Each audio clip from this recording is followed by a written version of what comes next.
lives as the standard, using our faculties of reason to achieve it. Now, what the environmentalists tell us to do is to sacrifice ourselves to, well, in this case, to the inanimate. Remember the park guard that I quoted that said, a river running freely is equal to 1 billion human bodies? Equal according to whom?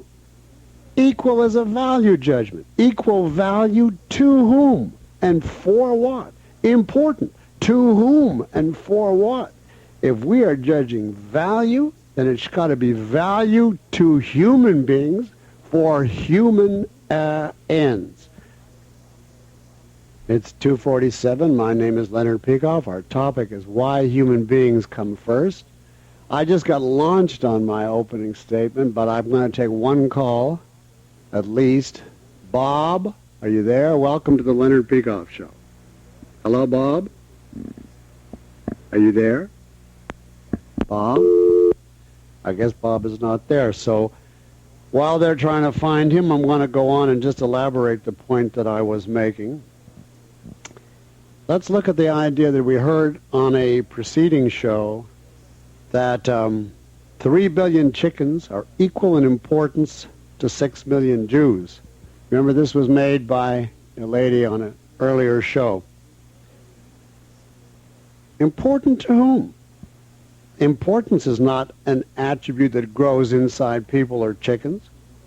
Importance requires a standard of value to whom? Even I say the standard for a human being is human life.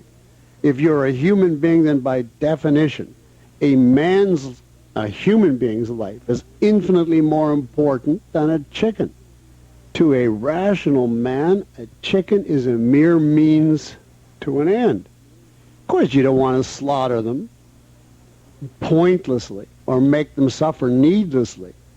But that is a side issue. The crucial issue is treat them as humanely as it's economically viable to do, but they are means to your end. Now, I want to show you how objective I'm really being here, because this would not be a proper viewpoint for a chicken. If a chicken came to me for philosophic advice, I would say, look, to you, a chicken's life is the most important thing. You know, you should do so-and-so, get together, cooperate, collaborate with other chickens. But the thing is, they can't think, they can't hear, they can't cooperate, they don't need advice, they can't take it, they have no choice. They just do what they can, which is to put chickens first as long as they can. But what these activists, environmentalists, and animal rights types are telling us is that a man, because he is superior, because he has the highest endowment of any living thing, from that very reason he falls from status. He doesn't have the rights of a chicken to place his life first and to fight for it. He is disqualified from the right that every other living creature and thing on this world has, because he has the faculty of reason, the faculty of morality, because he's superior. Now, they say, well, we don't say chickens are superior. We say that they are equal. Equal to whom and for what? Equal by what standard of value? I say value to whom? And here we have these people extolling dumb animals, extolling their, rhapsodizing over their suffering. And on the other hand, we have great, articulate, brilliant animals. I mean, us, human beings, being demeaned. We don't have the right that nature makes automatic in every other species and every living organism to put ourselves first. Now, where does this double standard come from? Now, I understand, Bob, you're back there, are you? Bob, are you there this time? Hello? Are you there? Hi, Leonard. Hi, what, you took a trip to San Francisco? No, you cut me off and I swam all the way back. Oh, well, I'm glad. Have you caught your breath? I'm just about there. Okay, what's your thought today, Bob? Okay, my thought is that you're phrasing this in terms of man versus animals or man versus the environment, when in fact it's actually man versus man, where there are competing interests between human beings. And first of all, an environmental example. Okay. A corporation to maximize profits has a motivation to dump their toxic waste where it is most economically efficient for them to do it. However, if the toxic waste seeps into the water table, which your family and my family are going to drink, then the competing interest is not man versus the environment. It's one man versus another. And I think... Now you want me to answer that? You want to develop that again? Yeah, I'd like to answer that. Okay, I answer that. I mean, I could answer that at another long tirade, but to make it brief, I don't think there's any inherent conflict of interest among men at all. Not among rational men who don't expect the unearned. Not among people who want to earn their own way and don't want something for nothing. There are no conflict of interest, and your example is a perfect example. If I own a corporation, the first thing I have to realize is that I can't dump my toxic waste wherever I want, regardless of other people's property rights. Then you're an environmentalist. No, sir. I'm a respecter of private property. If my waste goes on somebody else's property, that's the same as committing a robbery. No, but what if your waste goes on your property, seeps down into the water table, which transcends property lines, and I wind up drinking it? You see, that becomes... Well, it's very simple. We have a prearranged agreement. Who got there first, and what was our understanding of what should happen to waste in that area and to the water in that area? Right, which gets into governmental regulation. Does not. It gets into objectivity. It gets into this type of situation. If you were there first, you have established your claim, you're drinking the water, and the other corporation comes in, you are simply required to give notice in a proper legal system. You do a thing to this water which I have already claimed on my property, and I'm going to sue you for contaminating my property. On the other hand, if the corporation gets there first, it's first come, first served, and they are able to take over the land and produce a product, and they have toxic waste, and there is nobody there, it's virgin territory, and then you decide, I want to come in and drink this water, you're in the wrong. This is a purely, simply legal question. Would you apply that to the air as well? Would you say that... Anytime you invade somebody's airspace over their property. Right, yeah. so if the toxic waste coming out of my smokestack goes over your house on your property, then you have an interest. With only this exception.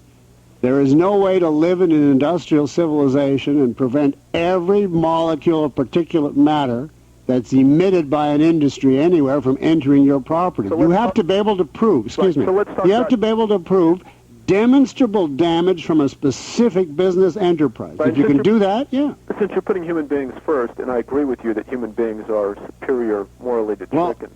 That's what we're talking. It's not just morally superior, because I don't think chickens have morality. I think two human beings have to be the number one value. Now, you're trying to say that there's a conflict from one man to the other. I deny that, but even if there were, the question would be they would have to resolve it, each of them on the premise of what is necessary for his survival. At no point would chickens or the earth come into it. Well, ultimately, the fact is that as a community, living in a society where we have to interact, there are certain community interests. No, I deny that. I don't think there are no community interests? No, sir. There's no such thing as a community. There's only the individuals. A community is just a way of looking at a group of men, but they all have rights as individuals, and there's no interest of the group over and above the individuals that make it up. Give me an example of a community interest that transcends the interest of the individuals that make it up. Our police department. What about it?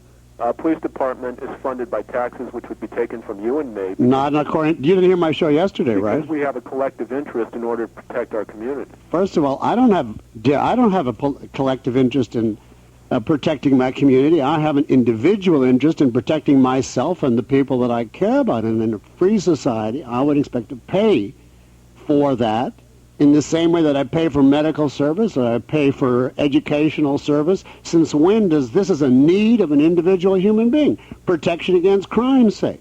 I need that the same way I need bread, the same way I need medical attention. Where does the community come into it? Well, because we have mutual common interests. Well, we have common interests across the board. Right, That's exactly refutes your point that it's man versus man. We should get together, solve our common interests by reason, and put up a united front against all the environmentalists who are telling us that rivers are more important? Well, but ultimately, if you and I are paying taxes in order to support a police department, we are dealing with a man versus man problem because we're not hiring the police in order to protect us from chickens. I mean, we're hiring the police to protect us from human beings who... That's right, because the human beings have, by virtue of having free will, We are the highest and the lowest of all species. this would be the In other words, you can have the greatest heroes and the worst monsters. So when I say human beings are more important, I'm talking about human beings insofar as they are true to their nature as rational creatures. If they go against that, then not only are they unimportant, they should be locked up for life or given capital punishment if The necessary. bottom line to my argument is that human beings have an enlightened self-interest in making sure that the air that we breathe and the water that we drink and the food that we eat does not kill us, and to that extent, we all have to be environmentalists of one form or another. Well, that's fine as long as you don't bring in physical force or a collective entity above the individual. Who could disagree? If it's to our interest, of course I'm in favor of it. But where does that lead us to in terms of chickens versus people? Well, it leads us to the fact that they had, for example, in Australia, there was a group of hunters who killed all the wolves. The adjoining areas which were being farmed were overrun by rabbits because those were the natural source of food for the wolves, which no longer existed. Okay. So the fact that the hunters killed the wolves, a man versus animal situation, ultimately led to a conflict between the hunters and the farmers.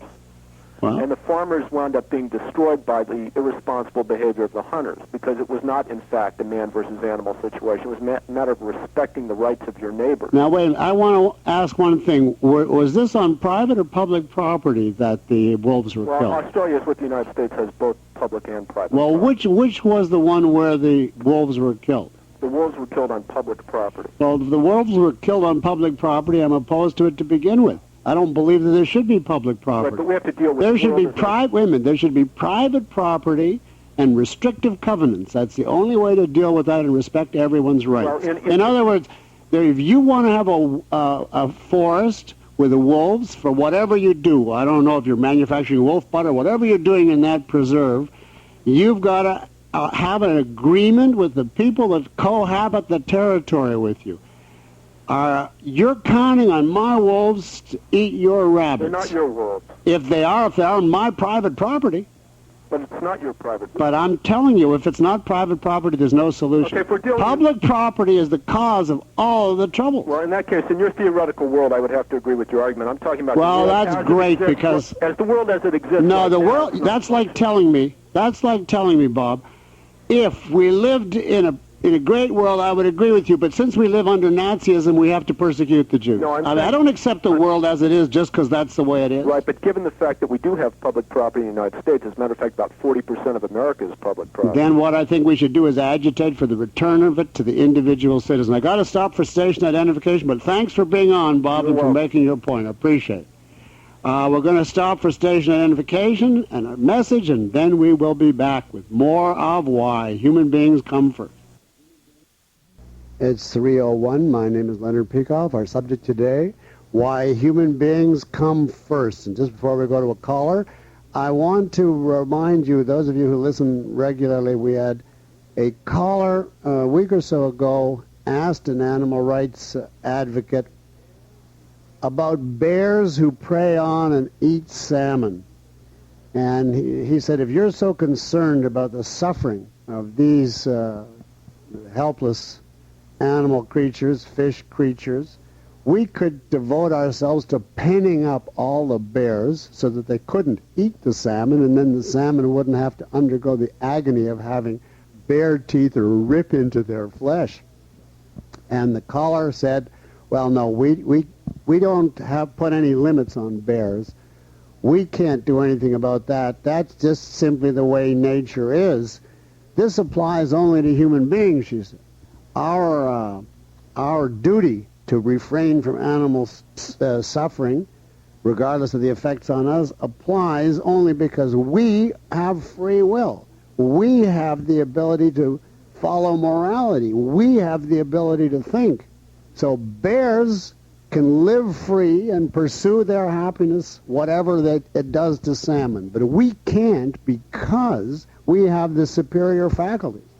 In other words, precisely because we are the best of the living species, we lose the rights that all the other living species have. Now, I say this is penalization of the good for being the good. The good, the highest, the best has to sacrifice precisely because it is the best. Now, I say that there is no way whatever to justify that, and I've got a lot more to say on that. But first, I'd like to hear from a caller.